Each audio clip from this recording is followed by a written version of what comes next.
마태복음 4장 1절에서 11절 말씀 교독합니다. 그때 예수께서 성령에게 이끌려 마귀에게 시험을 받으러 광야로 가사 시험하는 자가 예수께 나와서 이르되 네가 만일 하나님의 아들이거든 명하여 이 돌들로 떡덩이가 되게 하라.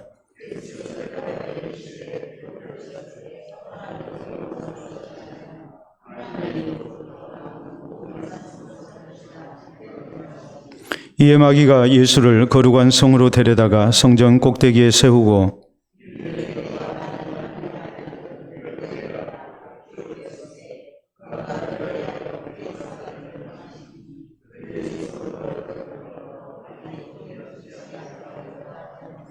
예수께서 이르시되 또 기록되었으되 주 너희 하나님을 시험하지 말라 하였느니라 하시니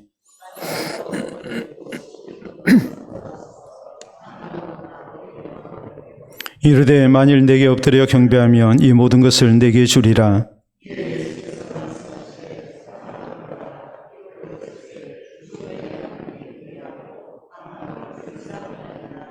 이에 마귀는 예수를 떠나고 천사들이 나와서 숭드니라. 아멘. 기도하고 말씀 받도록 합니다. 하나님 아버지 감사합니다. 한날의 수고 속에 주의 사랑하는 백성들을 붙드시고 또 우리 주님께서 저에게 필요한 은총을 공급하시사 우리로 평안한 중에 주의 전을 찾게 된 줄로 믿고 감사를 드립니다. 이제 주의 말씀을 통하여 우리의 영혼을 위한 근심이 있기를 원합니다.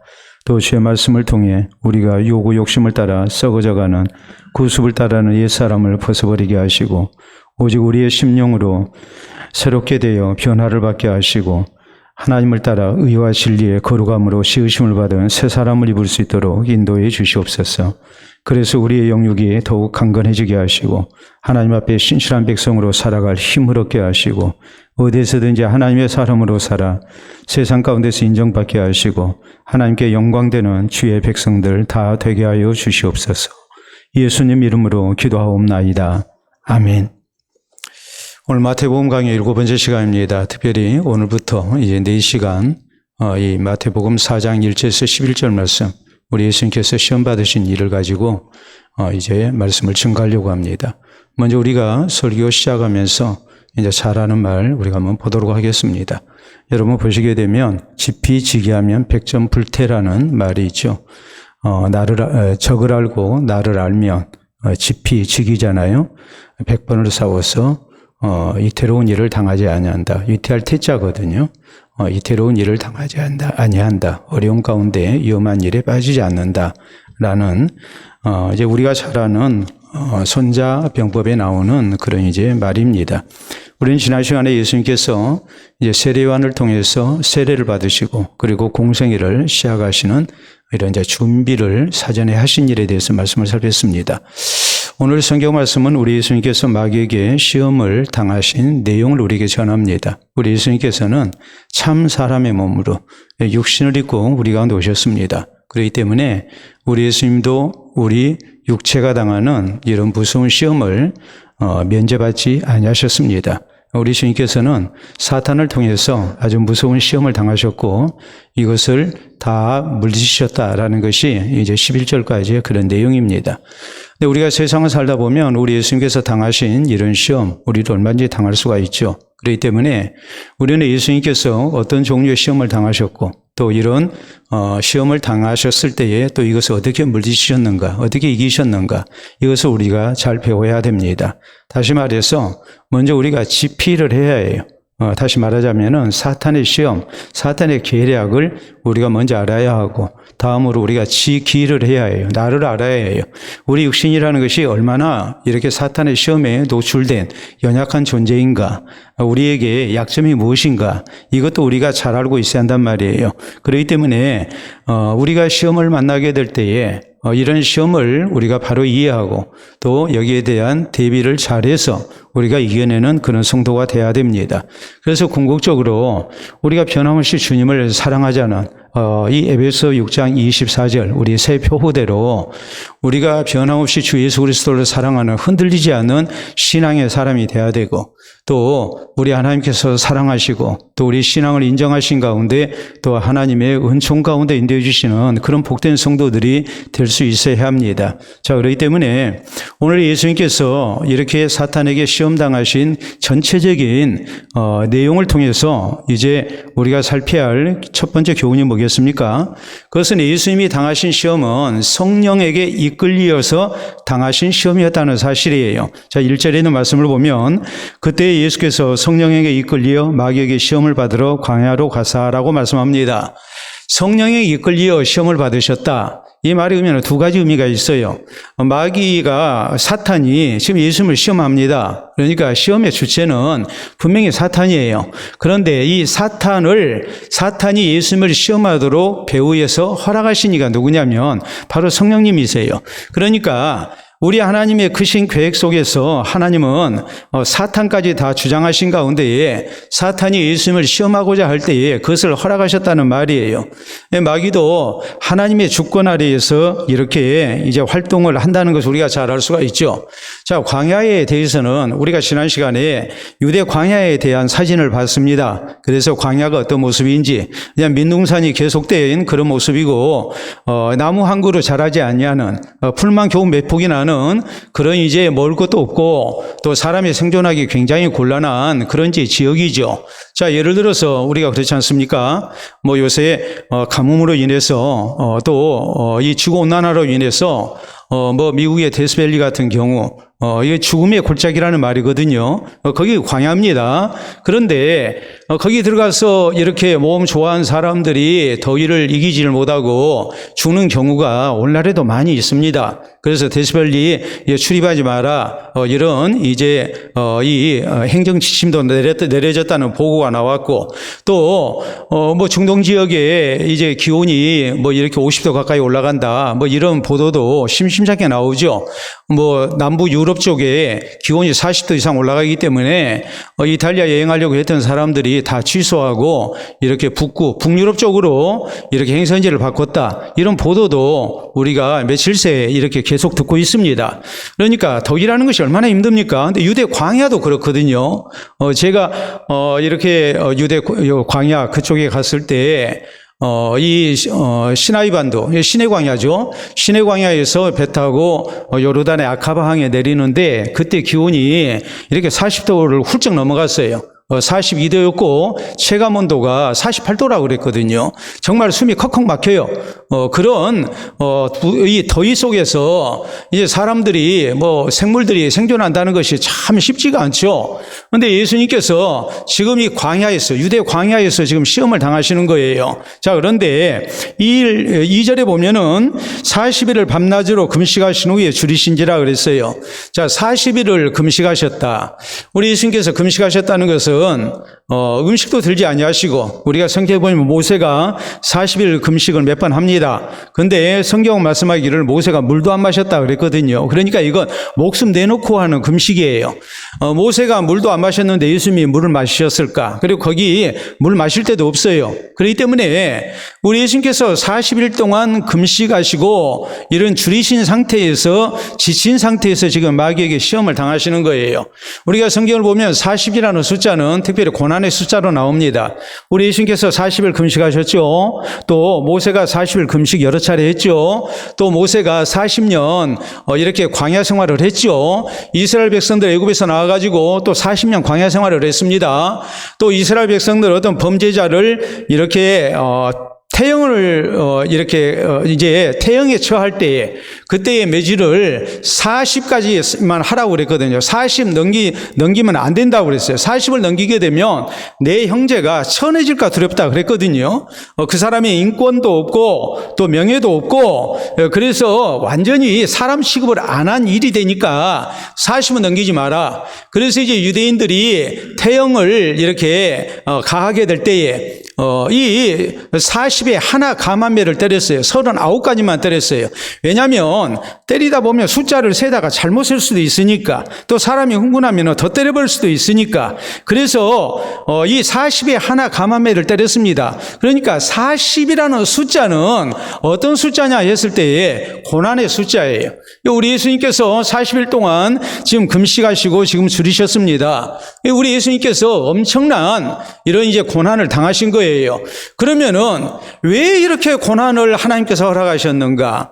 이 시험의 주체가 분명히 사탄임에도 불구하고 그 배후에 성령께서 이렇게 허락하신 가운데에 성령에게 이끌려 예수님께서 광야에서 이렇게 40일 줄이신 후에, 금식하신 후에 마귀에게 시험을 당하셨다. 성경은 이렇게 말씀을 하고 있습니다. 하나님께서 우리에게 시험을 허락하신 목적이 어디 있다고 생각합니까? 그냥 하나님께서 우리 골탕 먹이려고 하시겠습니까? 우리 예수님께서 공생에 시작하시는데 하나님께서 너 좀 혼 좀 나봐라, 그리고서 육신을 입으신 예수님께 그런 무서운 시험을 당하도록 하시겠습니까? 그런 것이 아니라는 것을 우리가 알 수가 있죠. 우리가 성경에 보면 마귀는 우리를 시험하는 목적이 우리를 쓰러뜨리기 위해서 합니다. 우리가 하나님 말씀대로 살지 못하도록, 우리가 신앙을 버리도록. 그래서 이제 마귀는 우리를 시험을 해요. 그러나 하나님이 우리에게 시험을 허락하신 목적은 연단의 성격을 띠고 있다고 이렇게 성경은 강조합니다. 다시 말해서 우리의 신앙이 잘 성숙되도록, 그래서 우리에게 시험을 주시는 거예요. 우리가 그렇잖아요. 자, 예를 들어서 온실에서 키우는 화초와 노지에서 이렇게 자라는 화초는 굉장히 다르죠. 우리가 그 생명력을 놓고 보더라도 다르잖아요.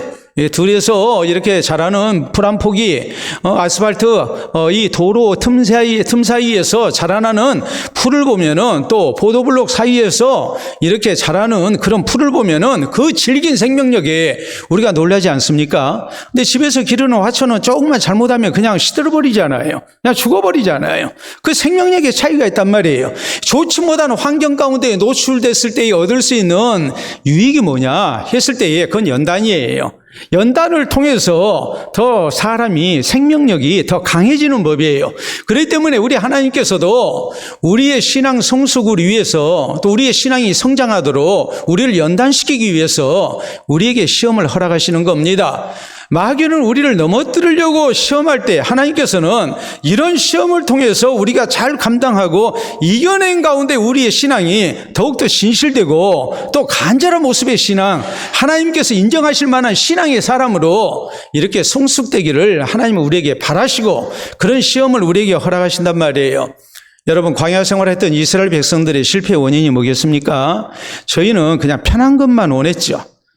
애굽에서 노예 생활하고 그동안 고생 많이 했습니다. 그러니까 이제는 뭐 하기만 원합니까? 그냥 편하게 살기만 원합니다. 편하게 살기만 원하다 보니까 이제 문제가 생긴 거죠.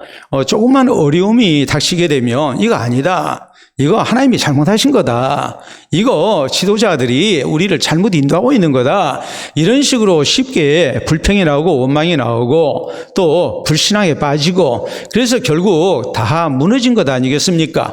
우리가 시편 105편 거기 19절에 있는 말씀을 보면 요셉이 종으로 팔린 가운데에 그가 감옥 생활을 합니다. 근데 성경은 이 대목을 이렇게 말씀합니다. 여호와의 말씀이 응할 때까지 요셉이 하나님의 말씀으로 연단을 받았다라고 이렇게 말씀합니다.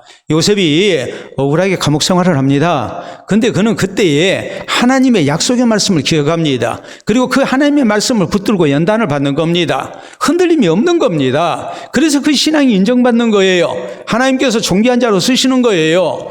여러분, 욥기 23장 10절에 있는 말씀을 보면, 자 8절부터 시작된 말씀을 보면 욥이 너무너무 답답했어. 그 전에는 하나님께서 자기 예배를 받으시고 기도를 받으시고 또 자기의 수고를 받으시고 또 놀라운 복으로 이렇게 함께 하시는 하나님이었는데, 이 하나님이 지금 내가 고난을 당해서 하나님 어디 계십니까? 하고 하나님을 찾는데 하나님이 아니 계신 거예요. 그래서 욥이 이런 말을 합니다. 내가 앞으로 가도 하나님이 아니 계시고 뒤에도 아니 계시고 왼편에도 아니 계시고 오른편에도 아니 계시는도다. 얼마나 답답합니까? 내가 좌우를 살피고 앞뒤를 살펴봐도 하나님이 안 계신 겁니다. 온 세상 가운데 나 혼자 던져진 겁니다. 이 애로움 속에서 버림받았다는 이 안타까운 그런 심정 속에서 욥은 놀라운 신앙을 고백합니다. 욥기 23장 10절에 보면은 욥은 이렇게 말씀하죠. 그가 나를 단련하신 후에는, 하나님이 나를 단련하신 후에는 내가 송금같이 되어 나오리라.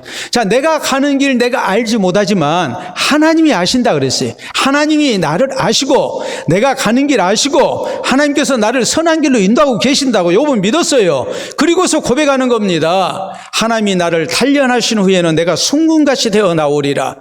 하나님이 내게 이런 무서운 고난을 주신 것은 나를 연단시키시고 내 신앙이 더욱 정결해져서 송금 같은 신앙의 사람으로 만들기 위해서 내게 허락하신 고난입니다라고 신앙을 고백하고 믿음을 지켜냅니다.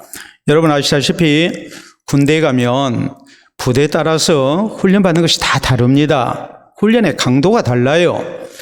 우리 자식들이 군대 가면 모두가 다 똑같은 훈련을 받는 게 아니에요. 일반 사병이 받는 훈련과 또 하사관이, 부사관이 받는 훈련의 양도 다르고 질도 달라요. 병들이야, 우리가 병이라고 그러죠. 병들이야, 4주 기초 군사훈련 받으면 끝납니다. 그런데 부사관들은 6개월씩 훈련을 받아야 되거든요.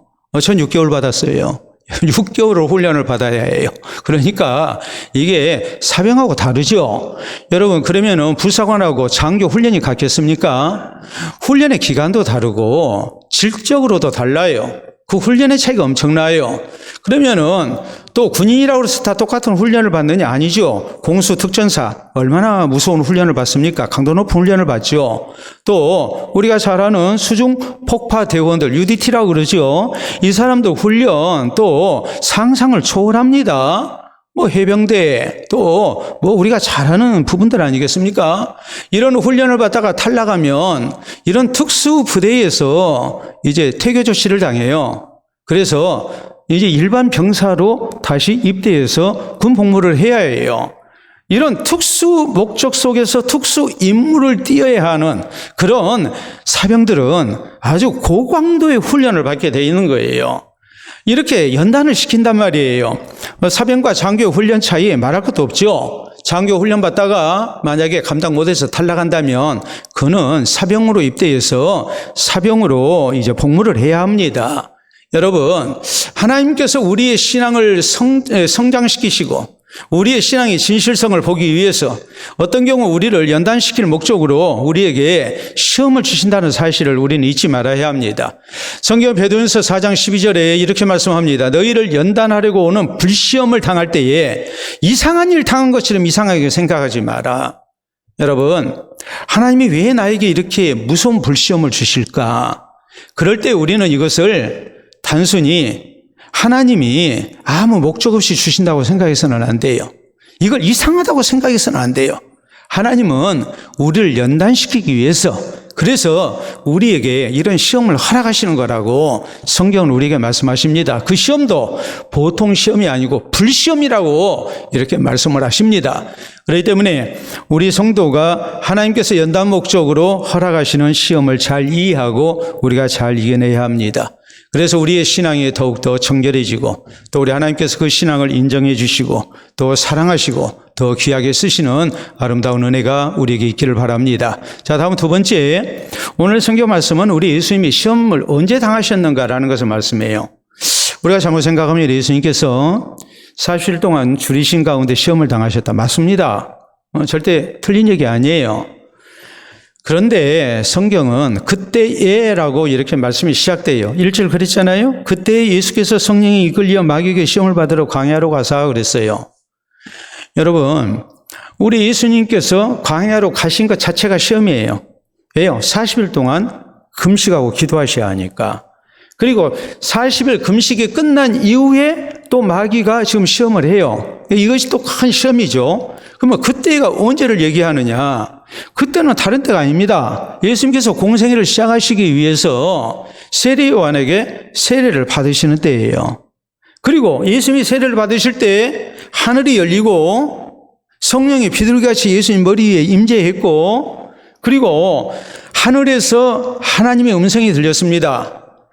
이는 내 사랑하는 아들이요 내 기뻐하는 자라 그랬거든요. 그래서 메시아 임직식이 거행이 됐고 성령이 임재한 가운데 하나님의 공포가 있었어요. 이는 내가 너희에게 약속한 메시아다, 그리스도라라는 분명한 증거를 하나님이 나타내셨어요. 그러니까 그때예요, 우리 예수님께서 최고로 하나님의 은혜를 이렇게 충만히 받는 때입니다. 그리고 우리 예수님께서 40일 금식을 하셨습니다. 40일 금식을 잘 이겨내셨어요. 여러분, 40일 금식이라는 것이 아까도 말씀을 드렸지만 목숨 내놓고 하는 겁니다.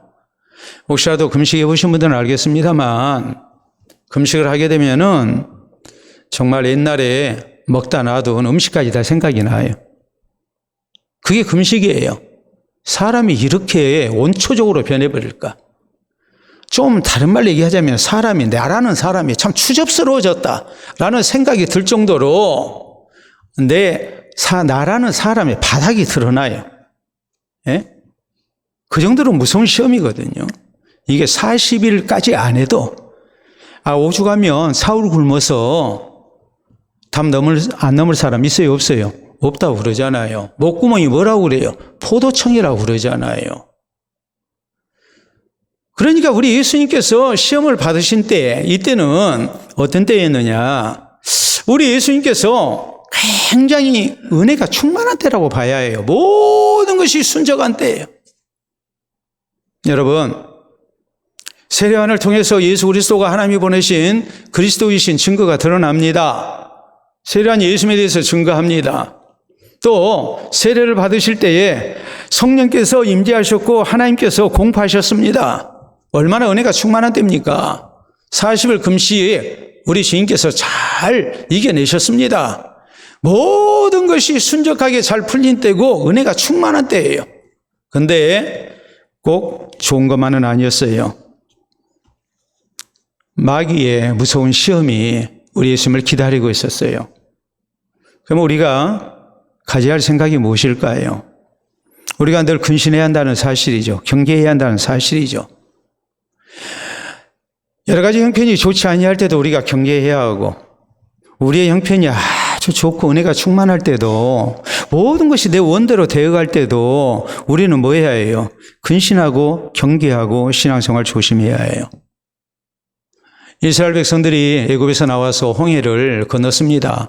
하나님의 놀라운 이적을 찬양합니다. 성경은 이랬거든요. 이스라엘 백성들이 홍해를 건너고 난 다음에 우리가 성경에 보면 모세와 이스라엘 남자들이 찬양하고 또 미리암과 여성들이 또 화답하는 그런 놀라운 찬양이 나타났습니다. 그리고 성경은 이렇게 말씀합니다. 이스라엘 백성들이 여호와와 그 종 모세를 믿었더라 그랬어요. 이 사람들 참 못된 사람들이에요. 보면 여러분, 애굽에서 구원을 받을 때도 하나님께서 10가지 재앙을 나타내셨습니다. 그리고 이스라엘은 구원받도록 하셨습니다. 그러면 믿어야겠어요? 안 믿어야 되겠어요? 예? 아니, 우리가 상식적으로 생각을 해보세요. 내가 어떤 사람에게 밥을 10번쯤 사줬어요. 그랬더니 상대방이 하는 얘기가, 네가 나한테 참 잘해준 거 내가 이제야 알겠어. 나도 밥 한번 살게. 고맙습니까? 얄밉습니까? 차라리 그런 말이나 하지 말지. 그냥 계속 얻어먹기나 하지. 그렇잖아요. 내가 밥을 10번을 사줬는데 10번 얻어먹고 나서 하는 얘기가, 참 네가 나를 사랑한 줄 알겠다. 내가 고마워서 나도 밥 한번 살게. 좋아요? 그러면 좋아요? 이스라엘 백성들이 10번의 재앙 속에서 하나님의 놀라운 능력을 봤어요. 하나님이 세우신 지도자 모세의 놀라운 그 권위를 눈으로 봤어요. 근데 뭐 했다는 거예요? 덜 믿었다는 거거든요. 홍해를 건너고 난 다음에 이 백성들이 성경에 말씀하기를 여호와와 그 종 모세를 믿었더라. 참 못된 사람들이, 제가 보기에는. 근데 그 못된 것이 언제 또 드러나느냐? 바로 사흘 뒤에 드러나요. 사흘 뒤에 어떻게 드러나요? 계속된 성경 말씀은 이스라엘 백성들이 홍해를 건너고 난 다음에 수르강야로 사흘 길을 행했습니다. 근데 마실 물이 없었습니다. 사흘 만에 마라에 이르러서 거기에서 오아시스 하나를 발견을 했는데 거기 있는 물을 마시니까 물이 썼어요. 염도가 높아가지고 마실 수가 없는 물이었어요. 그러니까 또 뭐 합니까? 또 망해요. 며칠 만에? 불과 사흘 만에. 변덕쟁이도 이런 변덕쟁이가 없거든요. 그 후로도 계속해서 반역을 해요. 성경은 우리 하나님께서 이스라엘 백성들 향해서 하시는 말씀이 너희가 내 말을 10번이나 거역했다 그랬거든요. 10번이라는 숫자는 40년 동안 꼭 10번만 어겼다는 말이 아니에요. 셀 수 없을 정도로 하나님 앞에 불순종했다는 말이에요. 이게 10번이에요. 10번. 예? 오죽하면 모세가 우리가 신명기에 보면 그런 말씀을 합니다. 신명기는 모세가 죽기 전에 유언처럼 남긴 말씀이거든요. 나중에 우리가 신명기 저기 30장 넘어가면은 신명기가 34장까지 있잖아요. 예, 모세가 했던 말은 33장까지 끝나요. 33장 29절에 모세가 이스라엘이여 너는 행복한 사람이로다. 여호와의 구원을 너같이 얻은 백성이 누구냐 하면서 했던 말이 모세의 마지막 말이에요. 그리고 34장은 모세가 이제 120세에 죽었다라는 내용을 전하고 있어요. 아주 짤막하게 전해. 근데 30장 넘어가가지고 모세가 이스라엘 백성들에게 하는 말이 이 말입니다. 나 살아 생전에도 너희가 이렇게 내 말을 믿지 않고 하나님 앞에 반역을 했는데 나 죽고 난 다음에 너희들이 어떻게 할 것인지를 안 봐도 비디오다 그래요. 내가 각색해서 말씀하는 거예요. 내가 안 봐도 알겠다. 나 살아 생전에도 너희가 그랬는데 나 죽고 난 다음에 어떻게 할지 내가 안 봐도 뻔하다. 모세가 그렇게 말을 하고 있어요. 왜 그렇게 잘못됐을까요? 노예 근성이에요. 노예 생활하면서 고생했거든요. 이제 하나님 백성 됐으니까 우리 앞에는 아주 순탄한 길만 열릴 것이다. 그래서 이 백성들 결국 뭐 합니까? 고생을 못 참죠. 그리고 시험에 빠지죠. 넘어지죠. 성경 고린도서 10장 12절에 이런 사실을 우리에게 증거하면서 그런즉 선질로 생각하는 자는 넘어질까 조심하라 그랬어요. 여러분 우시아 왕을 한번 생각해 보세요. 우시아 왕이 하나님을 향한 신앙으로 삽니다. 그래서 성경은 말씀하기를 우시아가 하는 일마다 잘 돼요. 그리고 이 대목을 뭐라고 기록을 했느냐. 우시아가 하나님의 기이한 도우심을 힘입어서 강성해졌다 그랬어요. 그러니까 사람이 이제 변하죠. 어떻게 변합니까? 자기가 제사장 돼서 하나님께 분향하겠다고 덤벼요. 아주 잘 나갈 때 실족한 겁니다. 모든 것이 내 원대로 순적하게 풀릴 때에 그가 시험 든 거예요. 히스기야는 우리가 역대하 31장 마지막 부분에 보면 히스기야는 모든 일 가운데 성실과 진실로 하나님을 섬겼습니다. 한 마음으로 하나님을 섬겼습니다. 하나님을 섬기는 인애나 율법에나 그는 진심이었습니다. 그래서 형통했습니다. 그런데 32장 1절에 바로 이어서 성경은 이렇게 말씀합니다. 이 모든 충성된 일 후에 아스루왕 사네립이 18만 5천의 군대를 이끌고 쳐들어왔다. 형통한 일만 있는 줄 알았더니 또 시험되는 일이 찾아오는 거예요.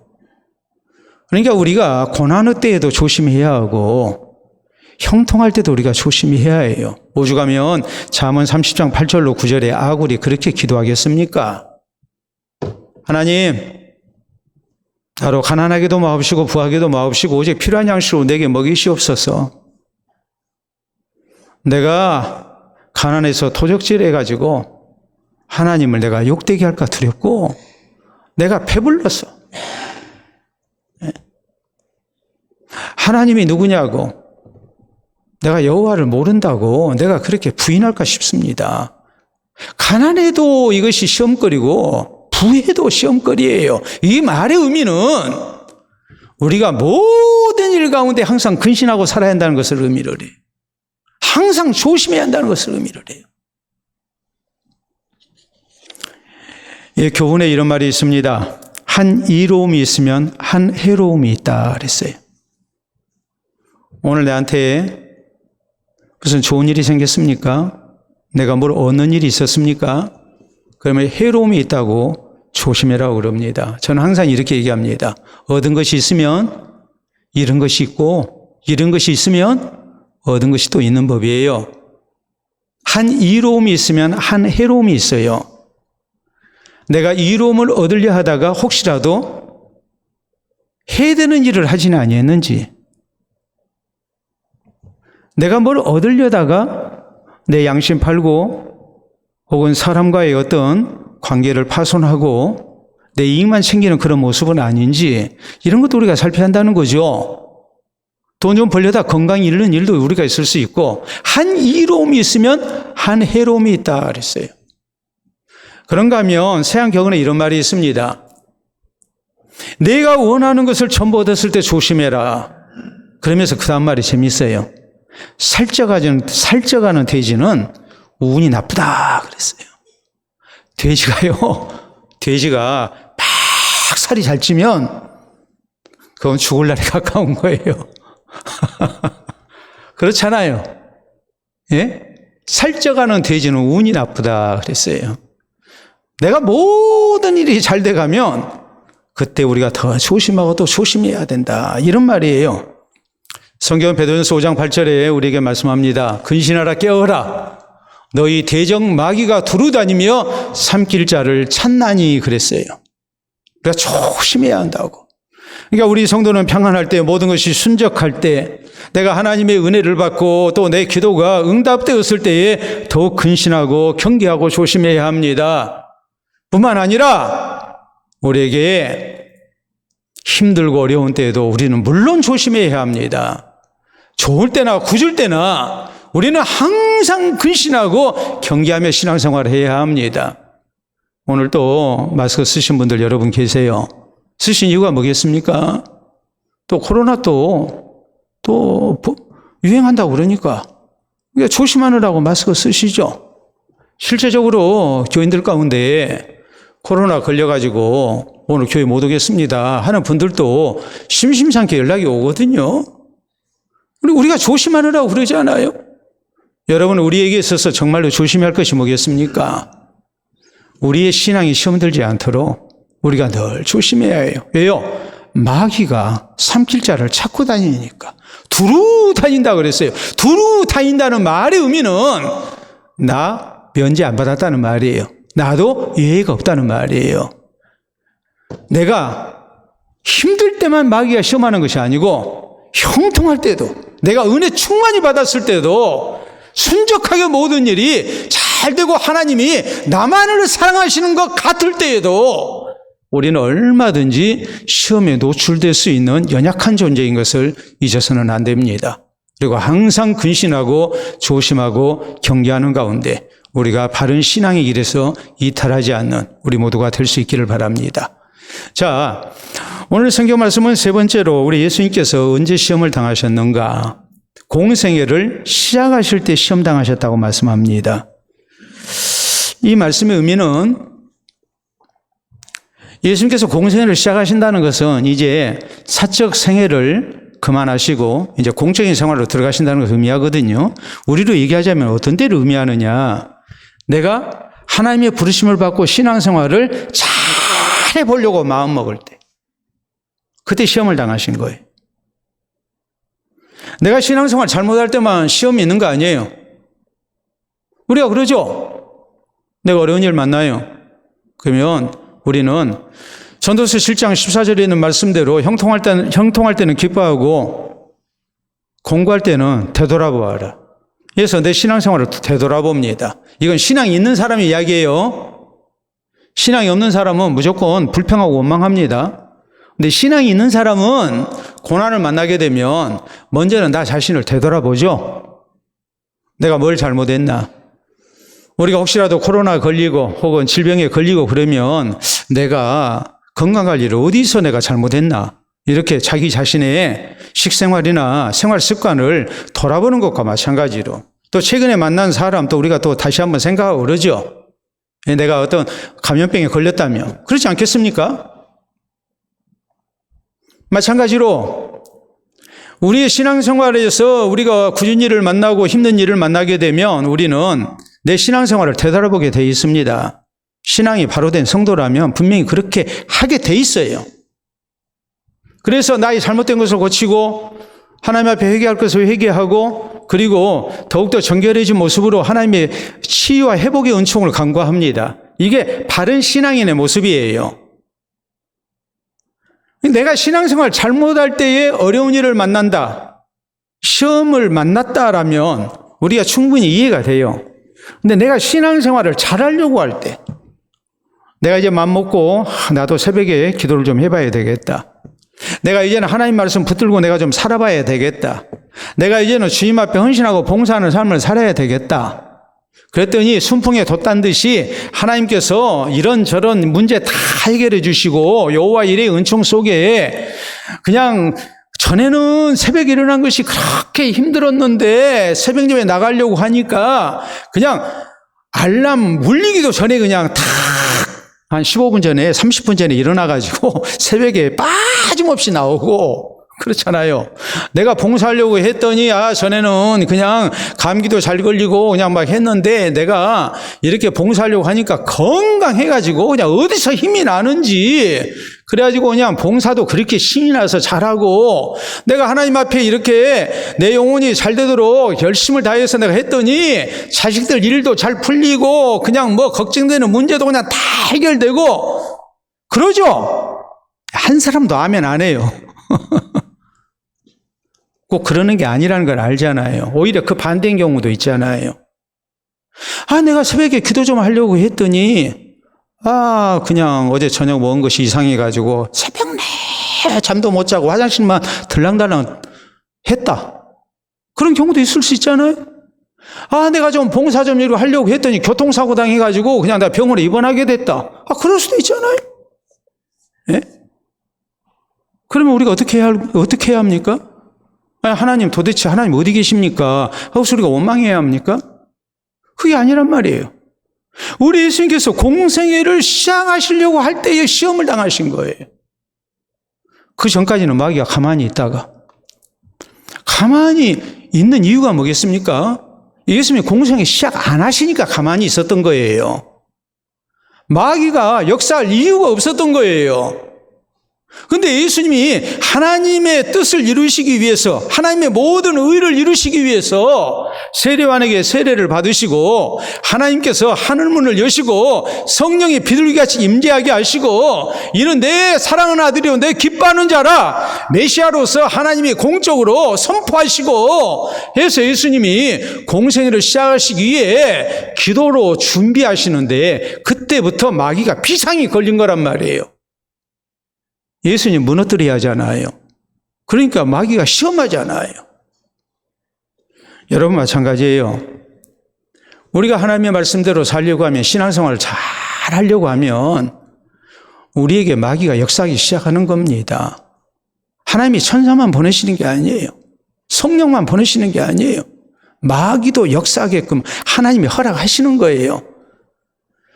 우리가 이 말씀 좀 잘 들어보세요. 잠언 14장 4절에 보면 이런 말씀이 나옵니다.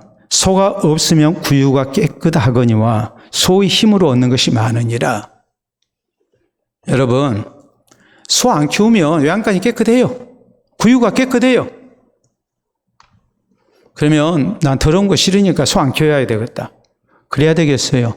아니면 소를 키워야 농사짓는 데도 도움이 되고 내가 여러 가지로 얻는 것이 많으니까 좀 불편해도 소를 키워야 되겠다. 그래야 되겠어요. 전자예요, 후자예요? 후자죠. 소를 안 키우면 소가 없으면 구유가 깨끗해요. 그러나 소의 힘으로 얻는 것이 많다. 좀 고생되더라도 소를 통해서 얻는 유익을 생각해서 소를 키우라는 말이에요? 키우지 말라는 말이에요? 키우라는 말이요. 이 말은 소를 키우라는 말씀을 우리에게 주는 것이 아니라 우리가 하나님의 말씀대로 사는 것, 우리가 선한 일에 힘쓰는 것, 이런 모든 것들이 우리에게 힘든 부분은 있다 할지라도 그것이 우리에게 가져다 주는 유익을 생각하고 우리가 해야 한다는 얘기, 하지 말아야 한다는 얘기예요. 해야 한다는 말이에요. 근데 우리는 이러거든요. 새벽에 기도하면 좋은데 나도 좋은 줄 아는데요. 근데 내가 안 돼요. 그래요. 내가 이래서 안 되고 저래서 안 돼요. 그래요. 전 그래요. 나오지 마세요. 그런 분한테 어떻게 나오라고 그래요. 제가 여러분한테 그냥 막 강요합니까? 어떤 분은 그래요. 목사님이 지금 고차원적으로 지금 강요하고 있다고. 네? 지금 목사님이 이 시간에 지금 새벽 기도에 대해서 말씀하시는 것은 그건 나오지 말라는 얘기가 아니라 나오라는 얘기다. 하여튼 제 마음대로 해석하겠습니다. 네? 여러분이 어떻게 받아들이시든지 속에 있는 분들은 웃고 그러시는데 여러분 성경에 또 이런 말씀이 나와요. 디모데후서 3장 12절에 보면 무릇 그리스도 예수 안에서 경건하게 살려고 하는 자는 박해를 받는다. 신앙생활을 그럭저럭 하면 박해도 안 당해. 시험도 안 당해. 근데 내가 정말 하나님의 백성으로 내가 바로 살려고 하다 보면 경건하게 살려고 하면 우리는 이런저런 박해를 받게 돼 있다고 성경은 우리가 말씀하세요. 여러분 느헤미야라는 사람이 얼마나 잘 나가는 사람입니까? 페르시아 제국의 고위 관리입니다. 그런데 그 사람이 무너진 조국을 재건하기 위해서 유대 총독 차원에서 왔습니다. 고생된 길을 택한 거예요. 그리고 무너진 예루살렘 성벽을 재건합니다. 느헤미야를 막 모함하고 저가 왕이 되려고 그런다. 그리고 막 느헤미야를 죽이려고 막 그러거든요. 하나님 앞에 바르게 쓰임 받으려고 하니까 느헤미야가 그 고생을 하는 거예요. 느헤미야 입장에서 그냥 페르시아 궁전에서 왕 가까이서 모시고 왕하고 술일잔이나 주고 받으면서 살면 편하게 살 수 있어요. 그런데 이게 하나님의 뜻이라고 그는 생각 안 했어요. 내 백성 내 나라를 위해서 내가 뭘 해야 할 것인가? 하나님을 위해서 내가 무엇을 해야 할 것인가? 그리고 고생되는 길을 택합니다. 그러니까 그가 박해를 당합니다. 모함을 당합니다. 이런저런 말을 듣습니다. 고생합니다. 살해 위협에 시달립니다. 예루살렘 교회가 부흥해가지고 교회 안에 가난한 과부들을 구제합니다. 그러니까 시험 들어요. 구제를 안 했으면 시험도 없어요. 구제를 하니까 시험이 찾아온 거예요. 마가라는 사람이 전도행에 나섰지만 참 뜨거운 마음으로 헌신했지만 힘들잖아요. 그러니까 도중에 하차하고 말잖아요. 부잣집 아들로서 그냥 편하게 살 생각만 했으면 그런 시험 만나지 않습니다. 우리가 하나님의 말씀대로 살려 하다 보면 또 하나님 앞에 헌신되다 보면 우리는 애먼 소리도 듣는 것이고 어려운 일도 만나는 것이고 또 우리가 억울한 일도 당하는 것이고 우리가 힘든 일을 만나기도 하고 그러는 거예요. 스펄전 목사님은 이런 말씀을 하셨습니다. 사탄은 죽은 말을 걷어차지 않는다.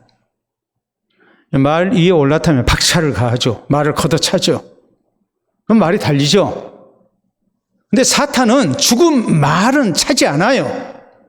신앙이 죽어버린 사람은 굳이 시험할 이유가 없는 거예요. 그 사람 가만히 놔둬도 망하게 돼 있으니까. 근데 우리가 신앙으로 잘 살아보려고 하면 마귀가 시험하는 거예요. 그래서 초대교회 문서에 이런 내용이 나옵니다. 어느 수도사가 순례를 하다가 어떤 예배당을 보니까 예배당 지붕에 마귀가 새카맣게 누워서 낮잠을 자고 있더라는. 그래서 의아하게 생각을 했어요. 예배당 안에 들어가서 보니까 교인들도 기도하다 말고 모두가 자고 있어요. 그러니까 마귀가 할 일이 없어서 마귀도 낮잠 자는구나. 근데 다음에 또 좀 갔더니 또 다른 예배당이 있는데 지붕 위에 마귀들이 창으로 막 지붕을 막 쑤셔대고 있는 거예요. 막 찌르고 있는 거예요. 그래서 예배당 안에 들어가 봤더니 성도들이 열심히 깨어가지고 찬송하고 기도하고 있어요. 그러니까 교인들이 열심히 내니까 마귀도 열심히 내는구나. 이게 초대 교회 문서예요. 교훈을 삼으라는 거예요. 우리 성도가 신앙생활을 잘하려고 할 때, 열심히 내려고 할 때, 그때 시험이 있어요. 이 고비를 잘 넘겨야 해요.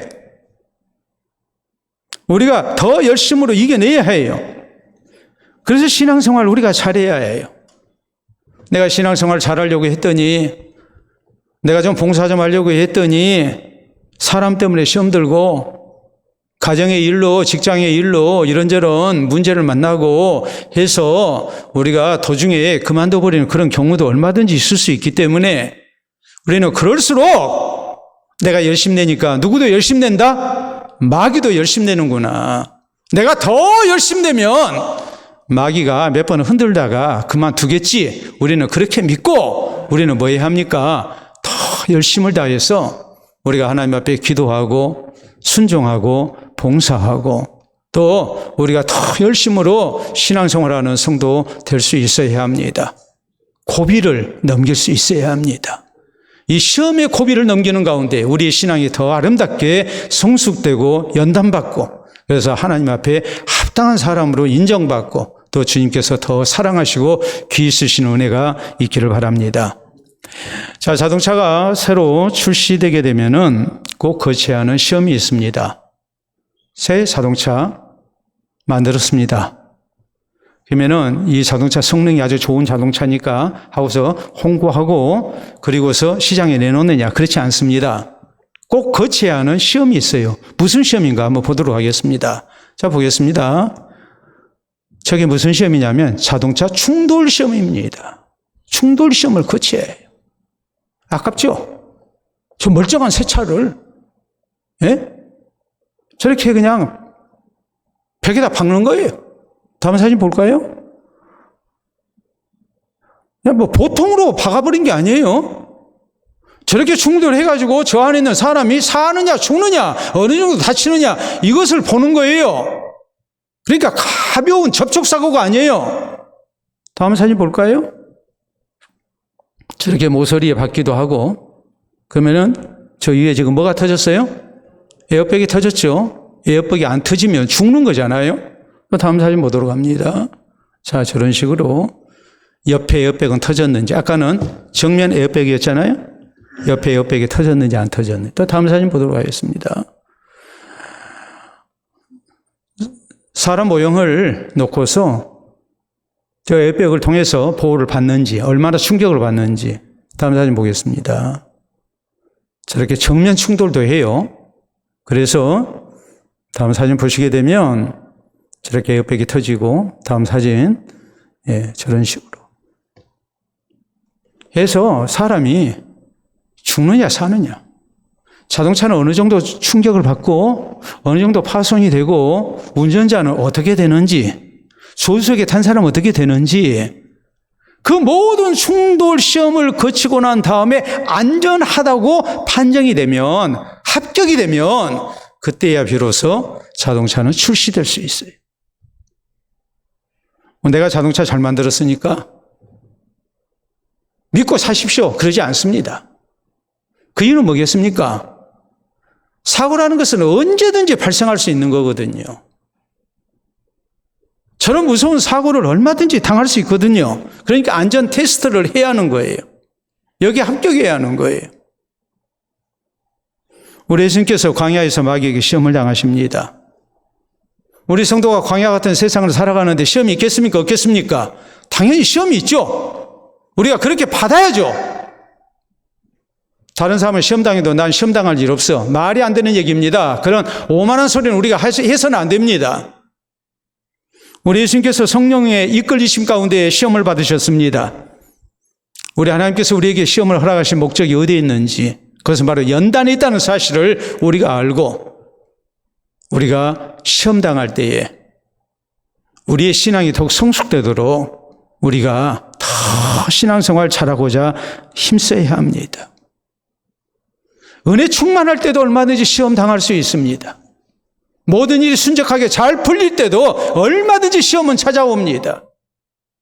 그러니까 우리는 항상 근신하고 경계하는 가운데 우리가 신앙생활에서 잘못되지 않도록 조심해야 합니다. 뿐만 아니라 우리 예수님께서 공생애를 시작하시고자 할 때에 마귀가 시험을 했습니다. 마찬가지입니다. 내가 신앙생활 잘 해보려고 할 때에 또 시험이 있습니다.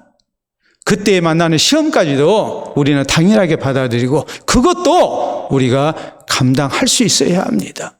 그래서 모든 시험을 통해서 우리의 신앙이 더욱 연단되고 더 아름답게 성숙되고 또 우리 주님께서 인정하시는 그런 믿음의 사람 돼서 우리 하나님 나라 사역을 위해서 주께 붙들려 귀하게 쓰임받는 우리 모두가 될 수 있기를 바랍니다. 기도합니다. 주신 말씀 생각하면서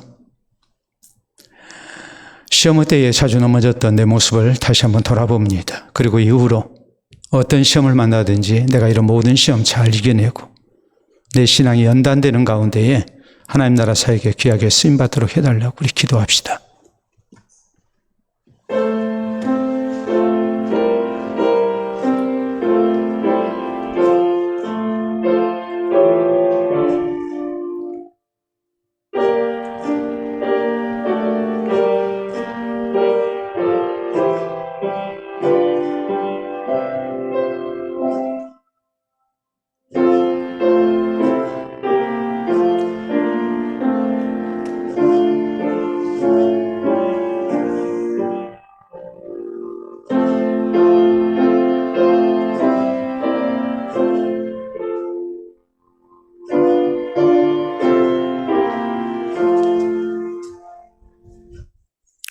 참으로 좋으신 우리 아버지 은혜를 진심으로 감사합니다.